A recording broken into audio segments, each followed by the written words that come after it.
Dende o PP teñeno claro, votarán non os orzamentos que o BNG levará a pleno este venres 15 de decembro.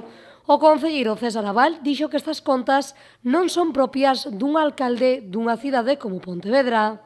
Observamos como el alcalde de Lores nos presenta un presupuesto en donde hace una declaración de intenciones más propia de un alcalde antisistema que de un alcalde que quiere gobernar para todos los pontevedreses.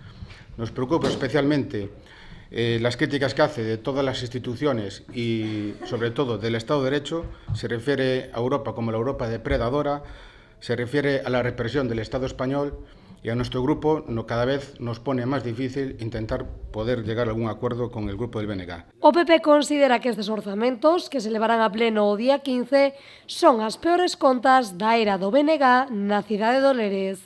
En donde tenemos que decir que son los peores presupuestos de toda la era Lores en Pontevedra.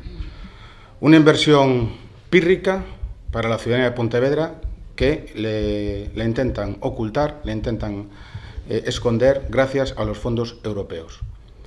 Aquí nos detenemos un poco en la enmienda que realizamos, donde los fondos europeos que son concedidos hasta el periodo 2020 y poder ejecutar hasta el 2022, Lores hace uso de estos fondos, 9 de los 12 millones de euros que nos dieron, hace uso en un año. César Abal dixo que o rural de Pontevedra é o gran prexudicado, o rural o que se lle quitou, segundo o PP, máis de 2 millóns de euros en inversión.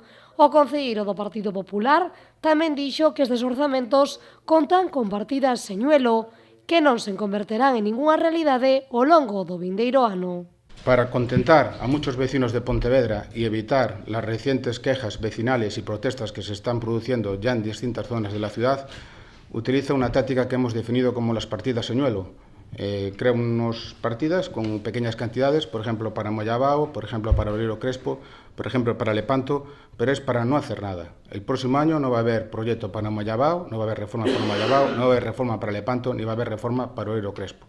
Pese a esta emenda a totalidade, todo indica, coa abstención do PSOE e da Marea, que estas contas do goberno local sairán aprobadas este venres co voto favorable do BNG.